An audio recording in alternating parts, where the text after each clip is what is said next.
សំឡេងខ្សឹបខ្សៀវនៃខ្យល់បក់តិចតិចកាត់គុំត្រែងនៃច្រាំងទន្លេបង្កើតបានជាបទភ្លេងដ៏ស្ងប់ស្ងាត់និងរំជួលចិត្តពន្លឺពណ៌មាសនៅលើផ្ទៃមេឃចាប់ផ្ដើមប្រែពណ៌ជាក្រហមច្រាលហើយបន្ទាប់មកក្លាយទៅជាពណ៌ផ្កាឈូកដ៏ស្រទន់ពពកសដែលអណ្ដែតនៅលើផ្ទៃមេឃហាក់ដូចជាកំពុងជ្រលក់ពណ៌ដ៏ជក់វេទមន្តរបស់វិចិត្រករដ៏ចំណានទីឯផ្ទៃទឹកទន្លេវិញក៏ប្រែប្រួលពណ៌ទៅតាមពន្លឺនៃផ្ទៃមេឃផងដែរ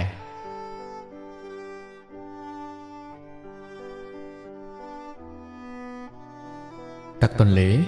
ប្រែពណ៌ពីពណ៌មាសចែងចាំងទៅជាពណ៌ក្រហមភ្លឺចុងក្រោយក្លាយទៅជាពណ៌ស្វាយដ៏អាថ៌កំបាំង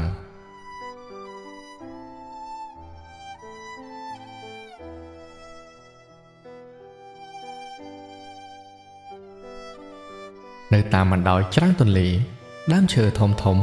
ដែលឈរត្រៀតត្រង់ហាក់បីដូចជាកំពុងអោនក្បាលគោរពព្រះអាទិត្យដែលកំពុងលិចបន្តិចម្ដងស្រមោលរបស់ពួកវាលាតសន្ធឹងវែងទៅលើវាស្មៅបៃតងដែលនៅសេសសល់ដោយពន្លឺចុងក្រោយ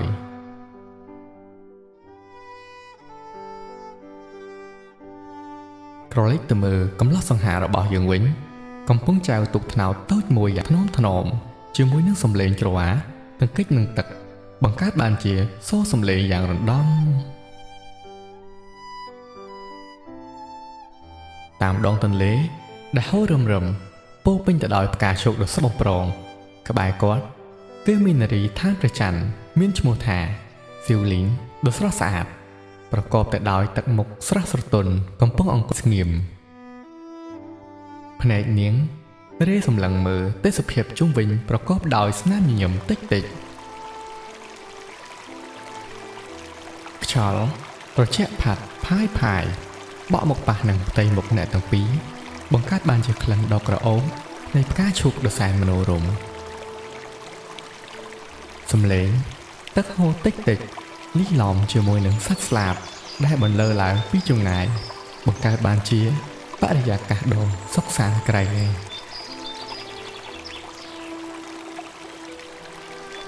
ម៉ាណាចែវទូកដោយកាយវិការទន់ភ្លន់ហាក់ដូចជាមិនចង់រំខានដល់ភាពស្ងប់ស្ងាត់នៃធម្មជាតិក៏ដូចជានារីម្នាក់ដែលកំពុងគយគន់ទេសភាពនៅលើជលសា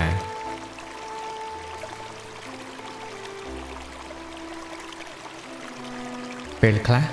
គាត់ងាកមកមើលនារីម្នាក់ដែលនៅក្បែរខ្លួនគាត់ដោយក្រសែភ្នែកដ៏កក់ក្ដៅពោពេញទៅដោយក្តីស្រឡាញ់និងការគោរព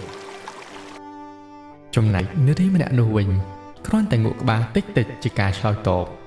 ព្រមទាំងបន្តសម្លឹងមើលផ្កាឈូកដែលកំពុងរីកបំប្រងហាក់ដូចជាកំពុងស្រូបយកសម្រស់ដ៏អស្ចារ្យនៃធម្មជាតិ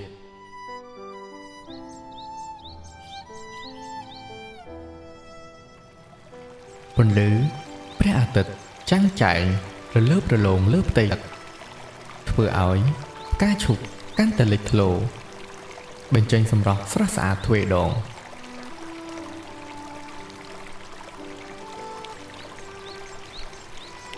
ស្លឹកឈូកបៃតងខ្ចីញ៉ៃញងតាមខ្យល់បង្កើតបានជារូបរាងដ៏រស់រវើកនិងគួរឲ្យកយគុណអ្នកទាំងពីរហាក់ដូចជាកំពុងរីករាយនឹងពេលវេលាដ៏មានតម្លៃមួយនេះជាមួយគ្នាក្នុងទូកថ្នោតតូចមួយនៅកណ្ដាលទន្លេដែលពោពេញទៅដោយផ្កាឈូកក្រោមពន្លឺដ៏ស្រទន់សុភាពរំទុំនិងភាពស្ងប់ស្ងាត់របស់ពួកគេបានធ្វើឲ្យទេសភាពនៅជុំវិញខ្លួនកាន់តែមានភាពទាក់ទាញនិងគួរឲ្យចងចាំបីដូចជាក្បូនស្នេហាដ៏ល្អឥតខ្ចោះមួយគូកំពុងតែបណ្ដែតខ្លួននៅលើជលសា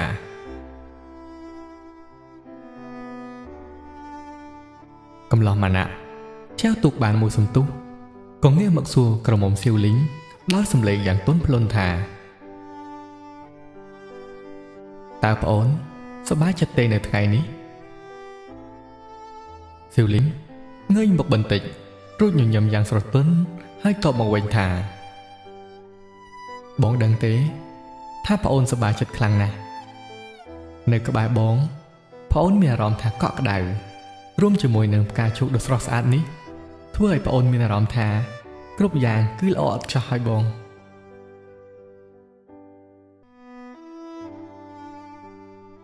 ម៉ាណាក់បានសម្លឹងមើលទៅភ្នែកសៀវលីងហើយបន្តនិយាយថាបងក៏ដូចគ្នាមិនដឹងថាបងបានសាងបុណ្យពីជាតិមុនមហិមាប៉ុណ្ណាទេ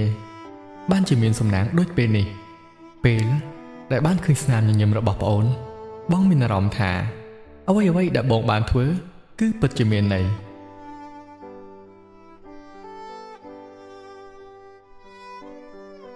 ពួកគេសម្លឹងមើលមុខគ្នាទៅវិញទៅមកមួយសន្ទុះក្នុងក្រសែភ្នែកពោពេញទៅដោយភក្ដីភាពនិងការយល់ចិត្តការសម្លឹងមួយនេះបានធ្វើឲ្យសៀវលីងអៀនយ៉ាងខ្លាំងរួចហើយក៏បានគេចក្រសែភ្នែកចេញធ្វើភ្នែកក្រឡេកក្រឡាប់ងាកឆ្វេងស្ដាំបន្ទាប់មកសៀវលីងក៏បានចង្អុលទៅផ្កាឈូកមួយតងដែលកំពុងរីកយ៉ាងស្រស់ស្អាត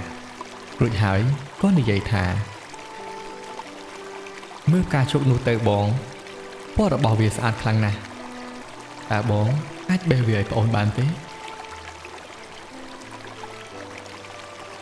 ម៉ាណាក់មិនបង្អង់យូរក៏បានតបដោយសញ្ញាងក់ក្បាលរួចហើយក៏អុំទូកនឹងច្រវាដែលនៅនឹងដៃស្រាប់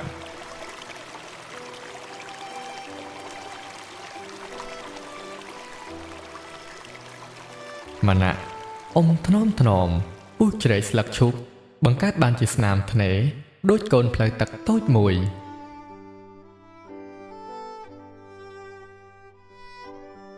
ចំណែកឯសៀវលីងវិញបានអោនមុខក្បង់ទឹករួចសាយទៅខាងលើបង្កើតបានជាដំណក់ទឹកដ៏ថ្លាយង់បានសាយភេប៉ះនឹងផែនថ្ពាល់សម៉ត់រលោងជាមួយនឹងមុតសក់យ៉ាងស្រស់ស្អាតដោយទម្លាក់សក់មកខាងមុខបន្តិចសមជាមួយនឹងខោអាវប្រពៃណីចិននៅនឹងខ្លួនសៀវលីងធ្វើឲ្យទស្សនភាពមួយនេះដូចជាសុបិនដ៏ល្អមួយដែលកំឡោះម៉ាណាក់មិនចង់ឲ្យមានទីបញ្ចប់ឡើយ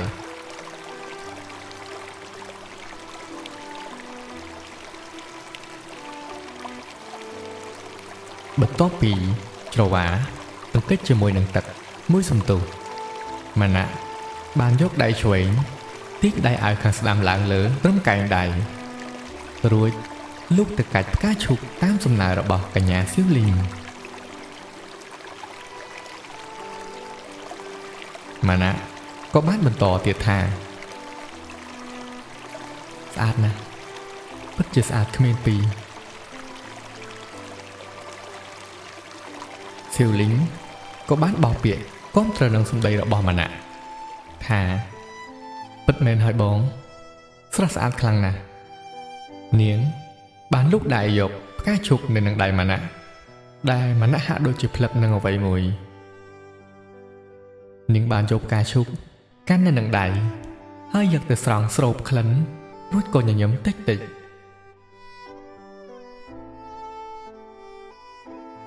សំឡេងវាចារបស់កំឡោះម៉ាណាក់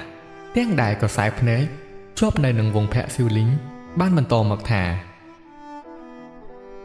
ស្អាតណាស់ស្អាតពិតមែនបងសម្ដែងទៅលើអ្នកកាន់ផ្កាឈូក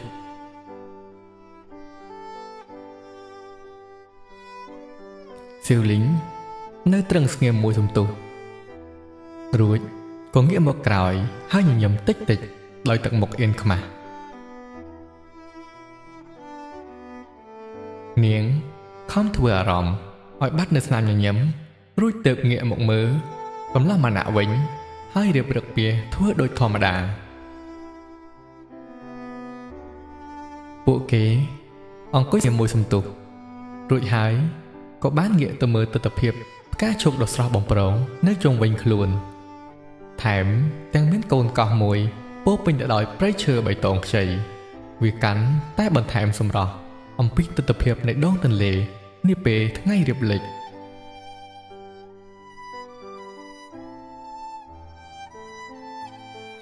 បន្ទាប់មកម៉ាណាក់ក៏ចាប់ផ្ដើមចែវទូកបន្តទៀតដោយមានស្នាមញញឹមរីករាយនៅលើផ្ទៃមុខពួកគេបន្តដំណើរទៅមុខយឺតដោយមិនប្រយ័ត្នអាវរបស់ម៉ាណាក់ក៏បានតាក់នឹងមែកឈើ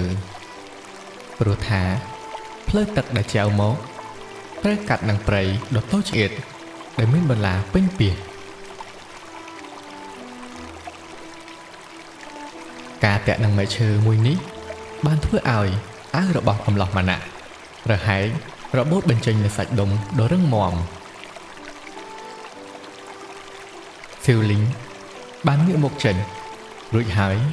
យកដៃម្ខាងបិទភ្នែកធ្វើត្បិតឲ្យដៃម្ខាងទៀតកាន់ទូកដើម្បីទប់លំនឹងពីខ្យល់នៃរលកទន្លេ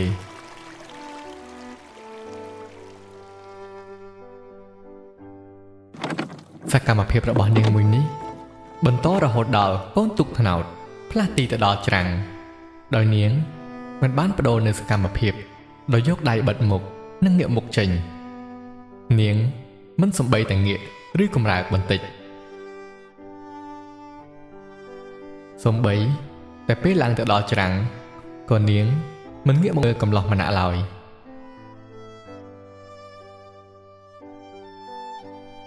ពេលចុះពីទូករួចស៊ីវលីងបានវិចារយ៉ាងស្រទន់ជាមួយនឹងស្រដីបាយខ្នងមកកាន់ម៉ាណាក់ថាប្អូនអរគុណបងច្រើនណាស់ម៉ាណាក់សម្រាប់ថ្ងៃនេះប្អូនសង្ឃឹមថានឹងមានថ្ងៃនេះច្រើនដងទៀតរីឯអាវរបស់បងចាំយកមកប្អូននឹងដេកជូនបង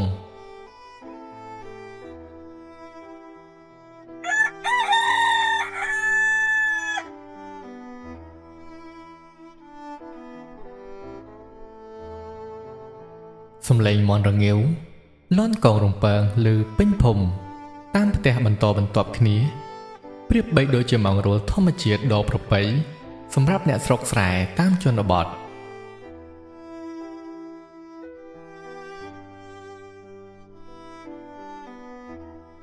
កំឡោះម៉ាណាក់បើកភ្នែកយឺតពីដំណេកដ៏ផ្អែមល្ហែមរបស់គាត់បង្វិលខ្លួនចុះពីលើគ្រែឈរលាតសន្ធឹងខ្លួនបន្តិចដើម្បីបំបត្តិភាពស្ពឹកស្រពន់ក្រោយពីគេងអស់រយៈពេលមួយយប់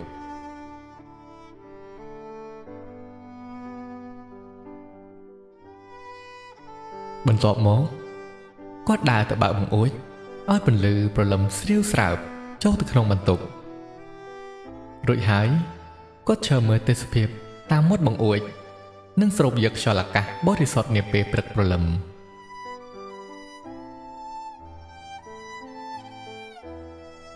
បន្ទាប់ពីនោះគាត់ក៏ដើរទៅកាន់ពាងទឹកខាងមុខផ្ទះដើម្បីដុសសម្អាតធ្មេញនិងលាងមុខព្រមទាំងកក់សក់ឲ្យបានស្អាតល្អផងដែរ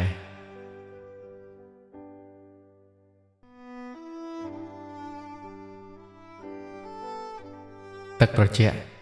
ស្រាវស្រើបប៉ះនឹងស្បែកមុខធ្វើឲ្យម៉ាណាក់មានអារម្មណ៍ថាស្រស់ស្រាយនិងស្វាហាប់ឡើងវិញភ្លាមមួយរំពេច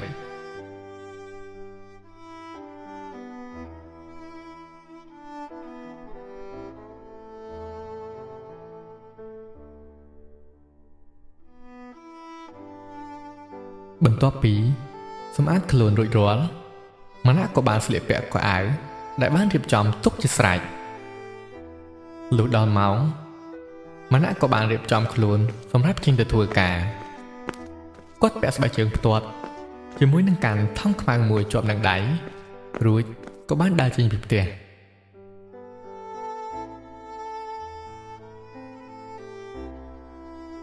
នៅខាងក្រៅផ្លូវថ្នល់នៅស្ងាត់ជ្រងំនៅឡើយ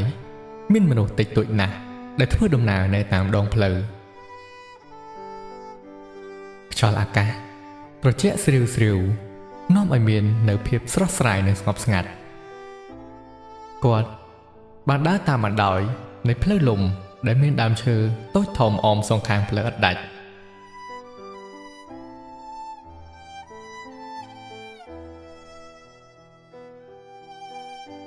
ពន្លឺព្រះអាទិត្យចាប់ផ្ដើមរះច្បាស់បន្តិចម្ដងបំភ្លឺនៅលើផ្លូវលំគ្រោះក្រហមថែមទាំងឃើញលំអនៃផ្ទះនានាកាន់តែច្បាស់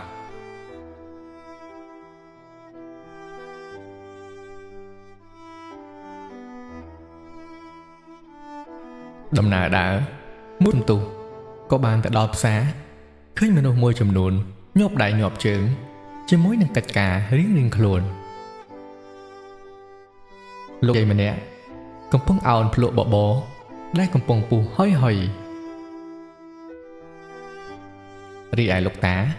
កំពុងរៀបចំគ្រឿងក្រៅនានាមានដូចជាកំប៉ុងសៀងកំប៉ុងម្ទេសនិងម្រេចជាដើម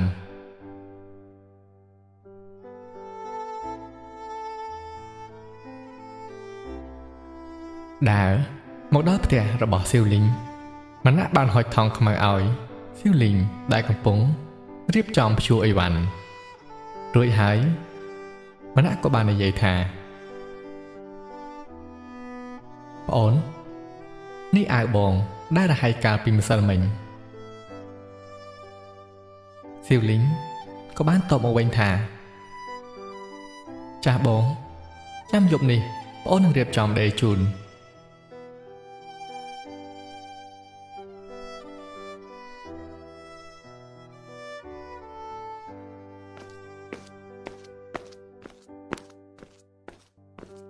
រយៈពេលមិនយូរប៉ុន្មានម្នាក់ក៏បានដើរមកដល់កន្លែងធ្វើការរួចហើយក៏បានចាប់ផ្ដើមបំពេញការងារលើកលីបាងស្រូវតាមដែលមេការប្រាប់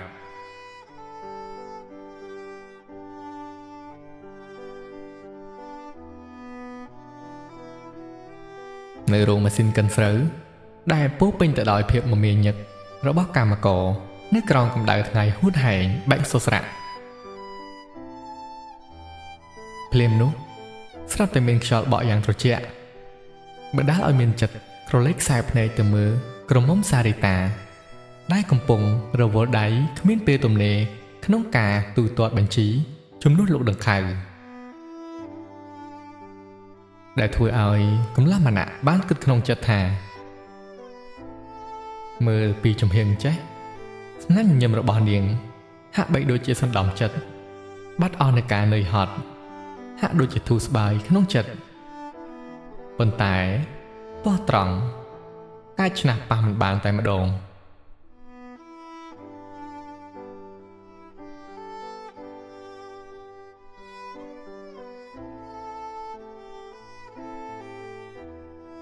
លោកដង្ខៅក៏បានដើរត្រួតពិនិត្យ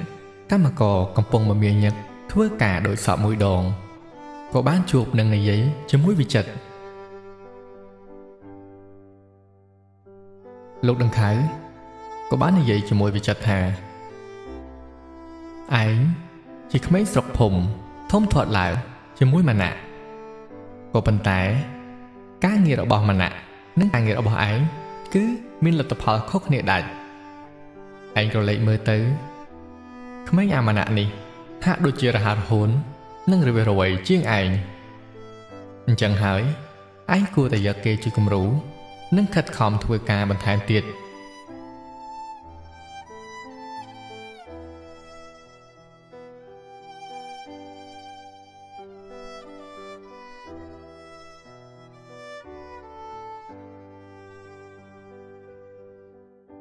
វិចិត្រគឺជាក្មេងម្នាក់នៅក្នុងស្រុកភូមិជាមួយម៉ាណាក់ប៉ុន្តែវិចិត្របានចូលក្នុងរោងម៉ាស៊ីនស្រូវនេះយូរណាស់មកហើយតាំងពីពេលដែលចប់សង្គ្រាមមកទោះបីជានៅរបបខ្មែរក្រហមព្រះពុទ្ធសាសនាស្ទើរតែបាត់សូន្យពីប្រទេសយើងដោយសារពួកនេះសម្លាប់ព្រះសង្ឃនិងកំទេចវត្តអារាមនានាប៉ុន្តែ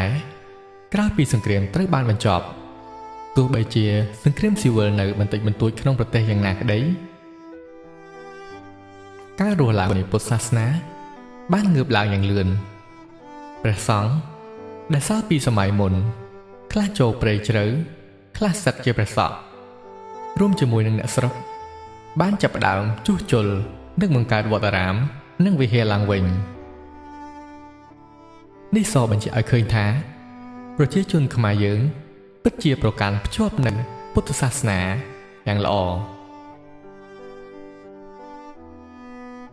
ពុទ្ធសាសនាពិតជាដើរតួយ៉ាងសំខាន់សម្រាប់ប្រទេសជាតិយើងបើតាមជំនឿអ្នកភូមិការដែលរួចផុតពីអំពើដ៏ខ្មៅងងឹតពីអតីតកាលក៏មានចំណែកអំណាចនៃពុទ្ធសាសនាផងដែរ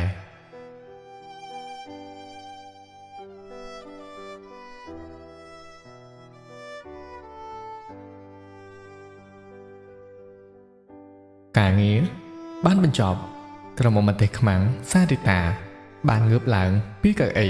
ពុតពេនខ្លួនអំពីការស្ពឹកស្រពន់ពីការអង្គុយជាច្រើនម៉ោងការពុតពេនរបស់នាងមិនដូចគេធម្មតានោះទេមានសកម្មភាពចម្លែកមានទាំងទាញដៃកាច់ជើងកន្ត្រាក់ដៃកន្ត្រាក់ជើងតែម្នាក់ឯងរួចក៏និយាយតែឯងថាឯងពូកែម្លេះការងារចេះគ្រប់សពថែមទាំងស្រស់ស្អាតគ្មានពីរទៀតនិយាយរួចនាងក៏បានសើចហើយក៏បន្តនិយាយជាមួយខ្លួនឯងជាមួយនឹងពាក្យពេចន៍អស់សំណើចជាច្រើនទៀត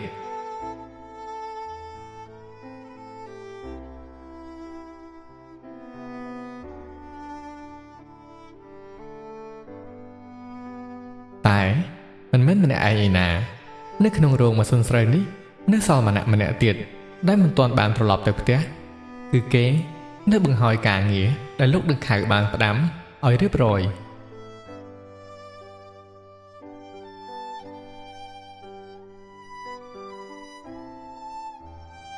ដោយឃើញ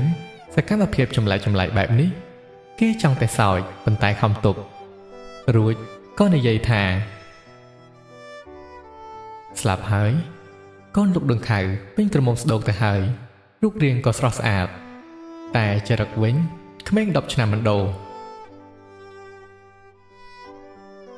ដោយសកម្មភាពចម្លែកនៅតែបន្តសំណោចក៏ទប់មិនបានក៏បញ្ចេញសំឡេងសើចយ៉ាងកក្អឹក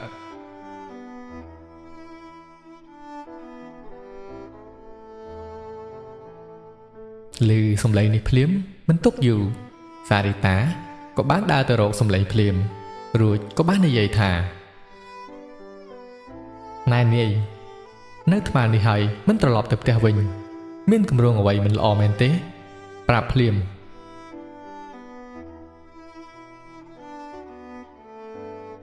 នាងនិយាយដោយទឹកមុខមើលនិងកែវភ្នែកសម្លក់ទៅម្នាក់ហើយម្នាក់ក៏បានតបថាចៅឲ្យណាសង្ហាអញ្ចឹងនោះខ្ញុំនៅបង្ហើយការងារឥឡូវរួចរាល់ហើយអញ្ចឹងខ្ញុំសូមត្រឡប់ទៅផ្ទះវិញហើយណាអ្នកនាងកុមារី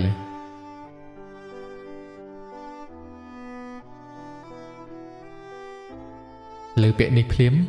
សារិតាក្តៅស្លឹកត្រជាក់ងើងរួចក៏បានឈានជើងបោះជំហានយ៉ាងវែងដោយយកដៃពីចម្ងាយតម្រង់ទៅវាយម្នាក់ជំហានជើង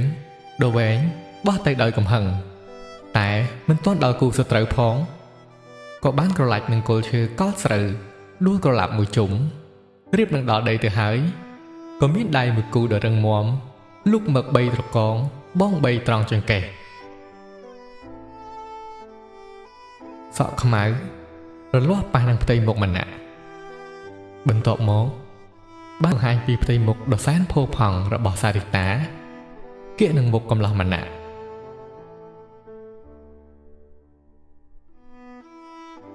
ក្លិនខ្លួនក៏ដូចជាក្លិនសក់ដ៏ក្រអូបបានបន្ទន់ចិត្តម្នាក់មិនចង់ប្រឡែងរាងកាយសារិតាឡើយ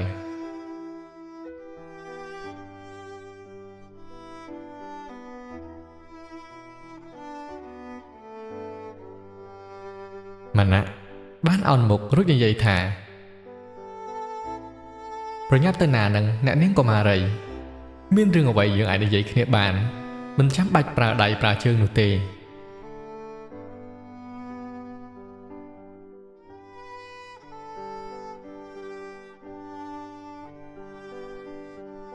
សំឡេងឮសូរផ្លាប់ច្បាស់ណាស់គឺជារន្ទះដៃឥតស្រមោលរបស់សារិតា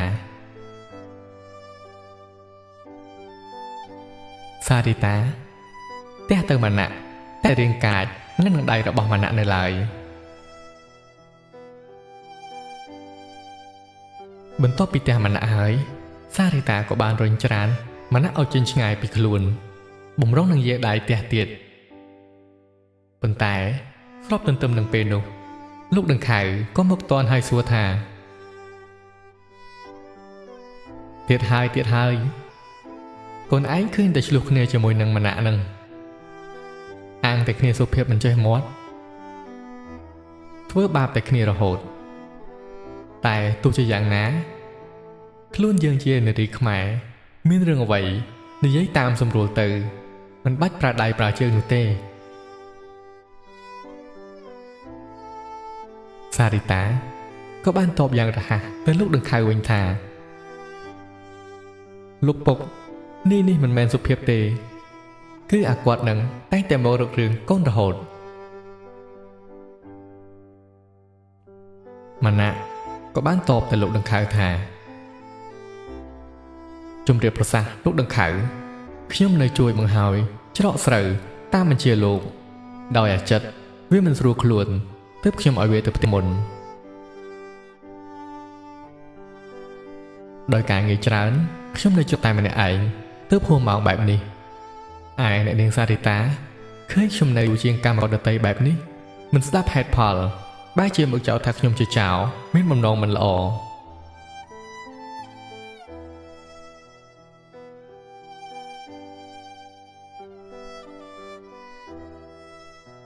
លោកដង្ខៅក៏បាននិយាយថាណាស់ហើយយល់ច្រឡំទេរឿងនេះបញ្ចប់ត្រឹមនេះទៅតោះបំបែកគ្នាម៉ាណាក្មួយទៅផ្ទះចុះណាមួយមេចិត្តយប់ហើយ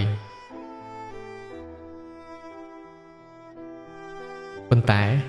មុននឹងទៅសារីតាឆ្លៀតសម្លក់សម្លឹងម៉ាណាមិនដាក់ភ្នែកថែមទាំងក្តាប់មាត់ញាក់ភ្នែកដាក់ទៀត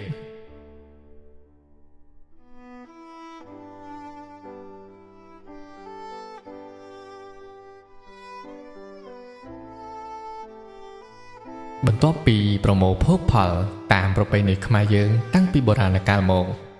ខ្មែរយើងតែងតែប្រារព្ធពិធីបុណ្យកំសាន្តក្រោយការខិតខំប្រឹងប្រែងអស់រយៈកាល1ឆ្នាំកន្លងមក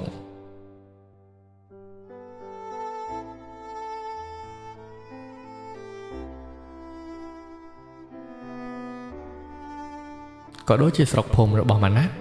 ក៏បានប្រារព្ធពិធីនេះផងដែរ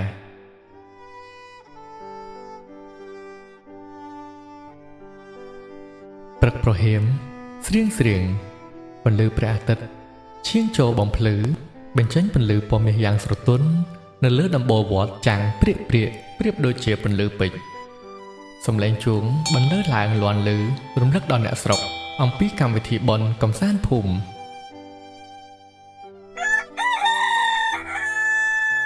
នាពេលព្រឹកប្រហៀមអ្នកភូមិផងរបងក្នុងស្រុកនាំគ្នាយកបាយម្ហូបទៅវត្តដោយស្លៀកសម្លៀកបំពាក់ស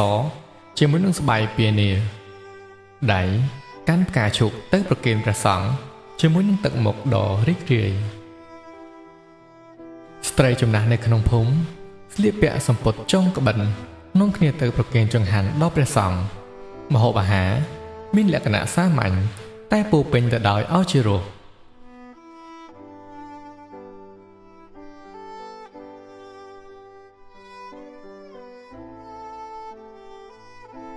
រីឯបរោះជំទង់ពេញកម្លាំងកំពុងរៀបចំរោងបុណ្យដែលធ្វើពីឈើប្រក់ដោយស្លឹកត្នោតសំឡេងញញួរនិងសំឡេងកំបិតលាន់រំពងឮពាសពេញវត្ត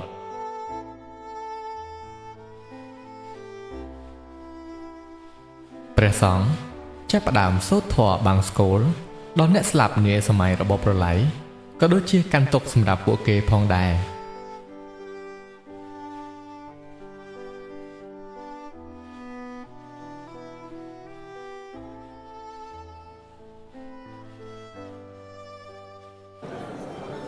ពេលរសៀលក៏បានមកដល់ការលេងល្បែងប្រជាប្រិយក៏បានចាប់ផ្ដើមក្មេងៗខ្លះនាំគ្នាលេងប្រណាំងលោតបាវមានចាស់ជាអ្នកមើលការខុសត្រូវឯខ្លះទៀតលេងបោះអង្គុយនឹងលាក់កន្សែងរីឯកំឡោះនឹងក្រមុំក្នុងភូមិវិញគឺភាគច្រើនចូលចិត្តលេងទាញព្រាត់និងចោលឈូងណាស់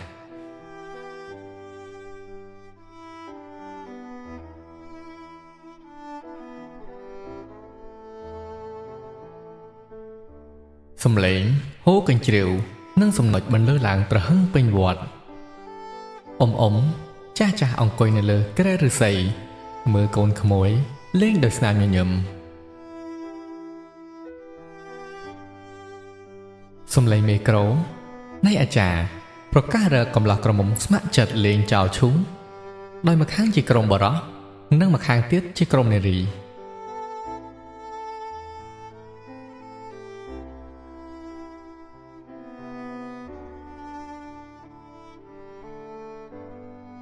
រំពេចនោះវត្តមានរបស់សារីតាស្រីឆ្នះដ៏ស្រស់ស្អាតនិងនាយវិឆ័យក៏បានដើរមកដល់ពួកគេក៏បានចូលរួមលេងល្បែងប្រពៃណីនេះផងដែរ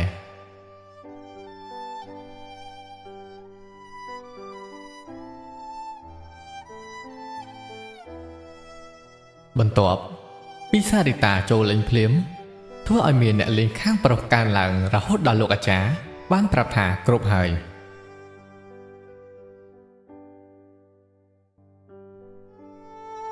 ពេលនេះស្រាប់តែមានសំឡេងខ្សឹបខ្សៀវគ្នារវាងបរិសុទ្ធពីរនាក់បាននិយាយខ្សឹបគ្នាថាឯងចាំមើលគ្នាគប់ឲ្យចំស្រីម្នាក់ដែលពាក់អាវសប៉ោងស្មានឹងតែម្ដង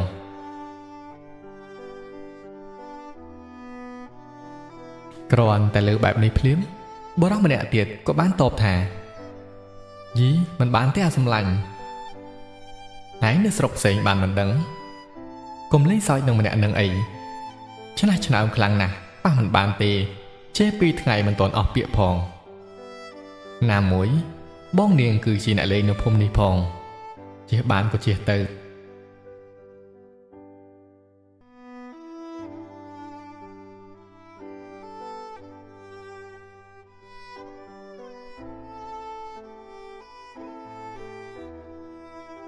បន្ទាប់មកលោកអាចារ្យក៏បានជាក្រមាចងធ្វើជាឈុំ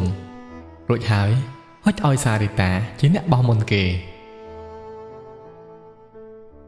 ស្របទន្ទឹមនឹងនេះមានកំឡោះក្រមុំដ៏សែនសមសួនមួយគូបដើរគ្នាមកលេងកម្សាន្តនៅក្នុងវត្តច្បាស់ណាស់គឺកំឡោះម៉ាណាក់និងក្រមុំសៀវលីងដែលបានសន្យាគ្នាថាមកលេងបន់កម្សាន្តភូមិនាថ្ងៃនេះ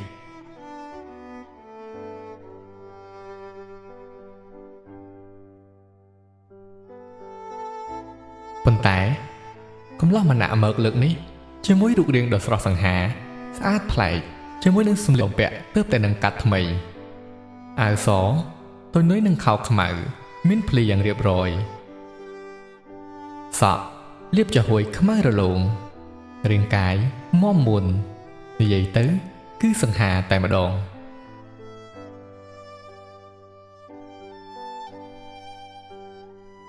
ចំណែកសារីតា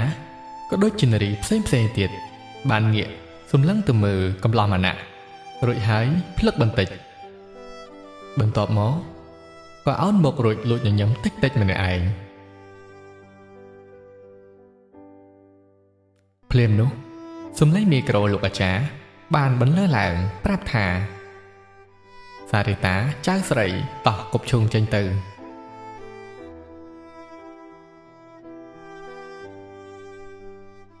សារីតាហាក់ភ្ញាក់នឹងសំឡេងរួចក៏គប់ឈូងនៅនឹងដៃចេញទៅប៉ុន្តែជាអកុសលអ្វីឈូងដែលគប់ចេញទៅនេះមិនបានចេញទៅមុខឯណាវាវេមកខាងឆ្វេងដៃត្រូវចំកណ្ដាលមុខលោកអាចារ្យឡើងជ្រុះមេក្រូចេញពីដៃដោយគ្មានវិចារអ្វីសារីតាបានត្រឹមតែលើកដៃសុំខមាទោសពីលោកតាក្រោមសំឡេងសើចពីអ្នកផ្សេងទៀតនៅក្នុងវត្ត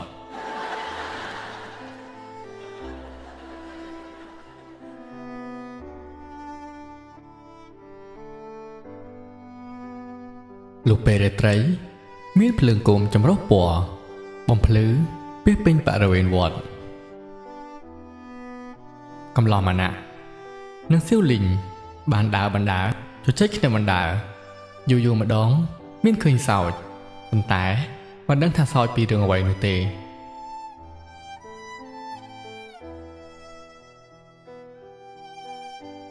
សៀវលីងដើរបន្តិចហាក់ចាប់អារម្មណ៍នឹងរងដាក់លក់គ្រឿងអលង្ការមួយកន្លែងដែលមានគ្រឿងអលង្ការជាច្រើនមានដូចជាខ្សែកកងដៃចិញ្ចៀន និងរបស់របរជាច្រើនទៀតសុទ្ធតែស្អាតប៉ុន្តែសៀវលីងបានយកដៃទៅលូកកាន់កងដៃមួយដែលមានរចនាបថយ៉ាងប្រណិតធ្វើពីត្បូងទទឹមនៅខេត្តបៃលិន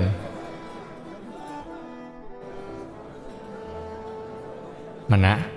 ក៏បានសួរថាបងអូនចង់បានកងនេះមែនទេមិនអីទេចាំបងទិញឲ្យដោយសួរពីតម្លៃរួចហើយក៏ទិញប្រាក់នៅក្នុងកាបូបដៃ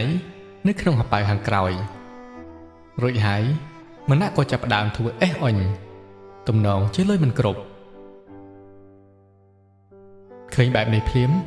សៀវលីងក៏បាននិយាយថាប្អូនមិនស្រឡាញ់កងដៃនេះទេបងនៅផ្ទះប្អូនមានកងដៃបែបនេះច្រើនណាស់និយាយរួចសៀវលីងក៏បានទាញដៃម៉ាណាចេញហើយដើរទៅមុខយ៉ាងលឿន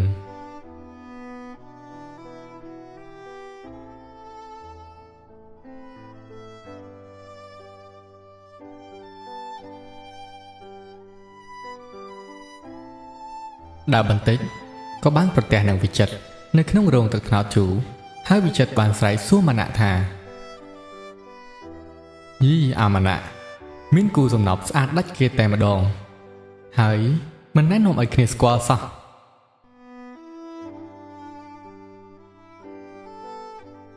លើពាក្យប៉ុណ្ណឹងផែនថ្ពាល់ដ៏សស្ទន់មាត់រលោងនៃនារីឋានព្រះច័ន្ទវ៉ាន់សៀវលីងឡើងក្រហមព្រាលគួរឲ្យខ្នាញ់រួចហើយម៉ាណាក៏បានឆ្លើយតបថា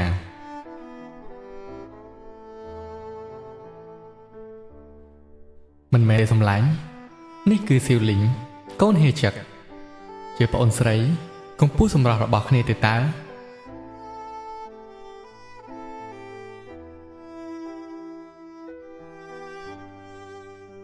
និយាយហើយ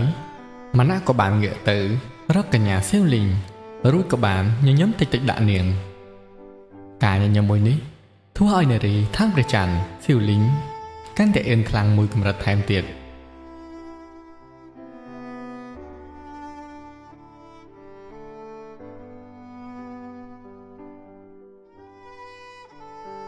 ក្រោយពីបានជជែកវែកញែករាយរាប់ជាមួយវិចិត្ររួចរាល់កំឡោះក្រមុំមួយគូនេះក៏បានដើរចេញពីវត្តសម្ដៅទៅផ្ទះរៀងខ្លួនប៉ុន្តែដំណើរដើរទើបតែបានពាក់កណ្ដាលផ្លូវស្រាប់តែមានក្រុមជើងកាំងនៅក្នុងភូមិមកស្ទាក់ផ្លូវ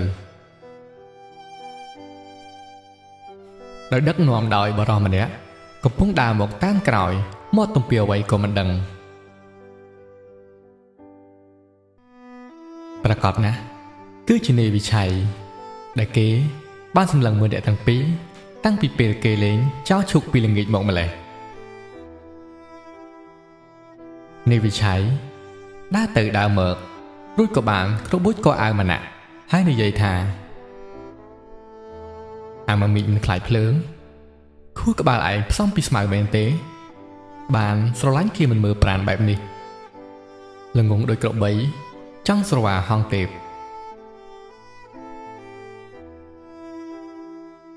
បន្ទាប់មកនេះវិឆ័យក៏បានក្រវាសដៃរួចម្នាក់ឲ្យថយក្រោយបន្តិចហើយ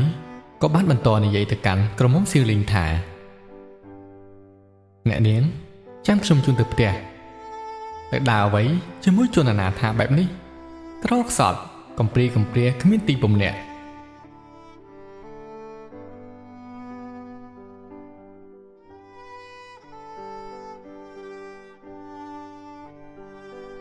រួចហើយគេក៏បានយកដៃទៅចាប់ដៃស្ដាំរបស់នាងតូចសៀវលីងនាងខំរើបំរាស់ដែរប៉ុន្តែមិនរួចពីកម្លាំងចាប់របស់នាយវិឆ័យនោះទេរំពេចភ្លាមនោះម៉ាណាក៏បានចាប់ក្រវាត់ដៃនាយវិឆ័យចេញបន្ទាប់មកសកម្មភាពនៃការវាយដំក៏ចាប់ផ្ដើមកើតឡើងដោយគ្នានាយវិឆ័យច្រើនបានវាយម៉ាណាឲ្យដេកដួលនៅក្នុងទីងងឹតសូនសុងពន្លឺភ្លើងចន្លោះភ្លឺពីចម្ងាយមកកាន់តាគៀកបន្តិចម្ដងរួចក៏មានសម្លេងវិចារមកថា បានហើយបងប៉ុណ្ណឹងបានហើយបើបងមិនព្រមឈប់ខ្ញុំនឹងទៅជម្រាបប្រាប់ពុកថាបងបង្ករឿងរ៉ាវក្តៅក្រហាយទៀតហើយសំឡេងនេះគឺជាសំឡេងសារ៉ាសារីតានិយាយទៅកាន់បងប្រុស